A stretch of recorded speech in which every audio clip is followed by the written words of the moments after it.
Hello friends, पिछले video में हमने समझा कि disqualification of member of parliament कैसे होता है। हमने ये देखा कि पार्लियामेंट का मेंबर होने के लिए आपको क्या क्या कंडीशंस होती हैं और आपको अगर डिसक्वालीफाई करना है तो फिर क्या क्या कंडीशंस होंगी और किसका फैसला फाइनल होगा। अब इस वीडियो में हम देखेंगे powers, privileges and immunities of parliament and its members. यानी पार्लियामेंट के जो मेंबर्स हैं ये पार्लियामेंट के अंदर जो हरकतें करते हैं या बाहर हैं, इनको क्या क्या सुविधाएं मिली हैं, क्या क्या इम्यूनिटीज़ मिली हैं। इम्यूनिटी का मतलब है कि आपको ये कुछ भी ऐसे रिलेटेड एक्टिविटीज़ करेंगे तो आपके ऊपर कोई कार्यवाही नहीं होने वाली। तो उन सारे को हम एक एक करके समझेंगे। देखते हैं आर्टिकल 105 का clause 1, subject to the provisions of this constitution and to the rules and standing orders regulating the procedure of parliament there shall be freedom of speech in parliament. यानी जो फ्रीडम ऑफ स्पीच आर्टिकल 19 के clause 1 में हमें मिली है, यानी जनता को मिली है, same चीज़ क्या मेंबर ऑफ पार्लियामेंट को नहीं मिलनी चाहिए? बिल्कुल मिलनी चाहिए। अगर उन्हें बातों को बोलने का आज़ादी नहीं होगी तो वो हमारी बात कैसे रखेंगे?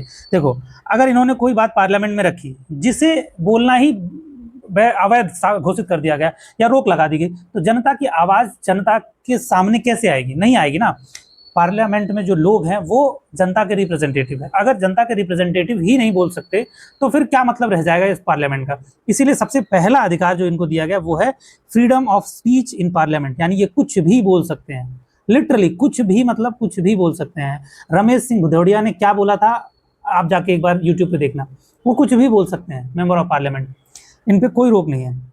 बट ये साथ में एक्सपेक्ट किया जाता है कि ये अदर मेंबर्स की गरिमा का ध्यान रखेंगे, रिस्पेक्ट बनाए रखेंगे, और भी कुछ चीज़ें होती हैं मॉरली एक्सपेक्ट की जाती हैं, बट लीगली आप कुछ भी बोल सकते हैं। अब आता है clause 2, no member of the parliament shall be liable to any proceedings in any court in respect of anything said or any vote given by him in parliament or any committee thereof, and no person shall be so liable in respect of the publication by or under the authority of either house of parliament of any report, paper, votes or proceedings। मतलब simple सा है कि आपने जो parliament के अंदर अपने rights of freedom of speech का राइट जो यूज़ किया, आप कुछ भी बोलते हैं वो आपको किसी भी कोर्ट में इसके लिए नहीं घसीटा जा सकता। या फिर आपने किसी को भी वोट डाला, चाहे आपने पार्टी के अगेंस्ट में डाला या पार्टी के फेवर में डाला, आपने वोट किसी को भी दिया, किसी बिल के लिए दिया, आप उसके लिए भी कोर्ट में लाइबल नहीं होंगे। और आप अगर कोई भी पब्लिकेशन करते हैं, रिपोर्ट पब्लिश करते हैं पार्लियामेंट की, तो उसके लिए भी आप लाइबल नहीं होंगे, बशर्ते कि पार्लियामेंट ने कोई लॉ बना रखा हो। ठीक है। अब आता है आगे का आर्टिकल क्लॉज 3। देखो क्लॉज 3 देख लेते हैं। In other respects the powers, privileges and immunities of each house of parliament and of the members and the committee of each house shall be such as may from time to time be defined by the parliament. यानी ये जो powers and privileges हैं ये parliament time to time define करेगा law बना के। And until so defined shall be those of the house and of its members and committees immediately before the coming into force of section 15 of the constitution, 44th amendment act 1978। देखो simple सी चीज़ है कि अगर कोई ऐसा law पहले से नहीं है तो इनको वो पावर्स एंड प्रिविलेजेस मिलती रहेंगी जो मिल रही हैं। जैसे ही पार्लियामेंट लॉ बनाएगा, अगर इनके प्रिविलेजेस को बढ़ाना चाहें बढ़ा सकते हैं, घटाना चाहें घटा सकते हैं। All the member of parliament अपने लिए क्यों नुकसान करेंगे? क्यों ये अपने लिए, आज तक ये अपनी पेंशन तो बंद नहीं किए, जनता के जो लोग हैं, जो ऑफिशियल्स हैं गवर्नमेंट में, उनकी इन्होंने पेंशन बंद करी, लेकिन आप एक बार मेंबर ऑफ पार्लियामेंट बन गए, आजीवन आपको सैलरी मिलती रहेगी, पेंशन मिलती रहेगी। ठीक है, तो क्यों अपना नुकसान करेंगे? नहीं करने वाले। अब इसको अगर डिटेल में ऐसे समझते हैं, शॉर्ट वे में। इस इमेज को हम करते हैं बड़ा, so that we can understand easily. इसमें क्या इन्होंने बोला है, आर्टिकल 105 में पावर पार्लियामेंट्री प्रिविलेजेस, पहला क्लॉज कहता है फ्रीडम ऑफ स्पीच, दूसरा कहता है प्रोटेक्शन फ्रॉम द कोर्ट्स, यानी किसी भी कोर्ट्स में आपकी वोट्स या जो भी आपने बोला उसके लिए प्रोसीडिंग्स नहीं होंगी। तीसरा है पावर्स एंड प्रिविलेजेस तब तक रहेंगे लॉ के द्वारा जब तक कि पार्लियामेंट कोई लॉ बना के इसे हटा ना दे, यानी एग्जिस्टिंग प्रिविलेजेस कंटिन्यू करेंगे। अब आर्टिकल 4 इन सब के बाद आता है, same protection applies to the person who have a constitutional right to speak और पार्टिसिपेट इन पार्लियामेंट और इट्स कमेटी। यानी सब क्लॉज 4 क्या कहता है कि ऐसे लोग जिनको पार्लियामेंट ने अलाउ कर रखा है कि वो बोलेंगे पार्लियामेंट के अंदर, like attorney general of India है, वो जाके पार्लियामेंट के अंदर बैठ सकते हैं, बात कर सकते हैं, वोट कर सकते हैं। मिनिस्टर्स हैं, पार्लियामेंट में बैठ सकते हैं, वोट कर सकते हैं। तो ऐसे लोग अगर कुछ बोलेंगे उनके ऊपर भी वही सेम क्लॉज 1 और 2, 3 में जो दिया है वो उन पर भी अप्लाई होगा।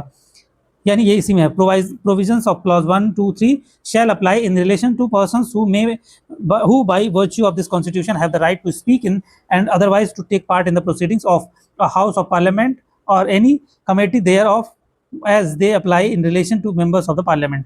यानी कमेटी के भी मेंबर होंगे तो भी उनके ऊपर ये 1, 2, 3 वाला बेनिफिट मिलेगा।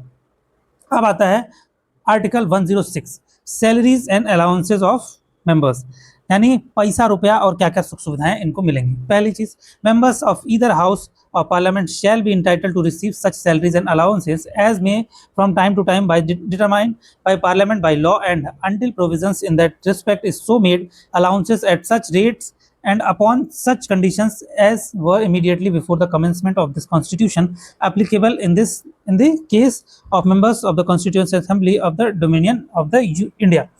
यानी सिंपल सी चीज़ है, इनको वो सैलरी और अलाउंसेस का मतलब है कि इनके साथ गाड़ी कितनी जाएगी, गाड़ी में जो पेट्रोल भरेगा।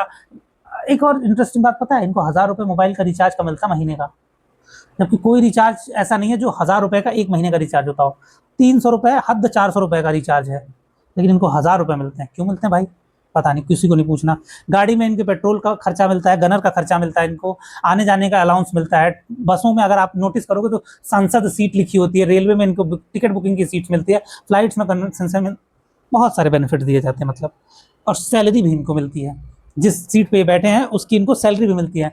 रवि किशन साहब कितना काम करते हैं, ऐसे ही और बहुत सारे लोग हैं, सुधा मूर्ति जी हैं, ठीक है, बहुत सारे ऐसे बॉलीवुड के एक्टर्स हैं, अरुण गोविल साहब हैं, कितना काम करते हैं ये वहाँ जाके, और इससे इनको सैलरी और सारे अलाउंसेस सारे बेनिफिट्स मिलते हैं। आप मुझे कमेंट करके बताना कि बहुत सारे लोग हैं, ये मेंबर ऑफ पार्लियामेंट है और कितना काम करते हैं।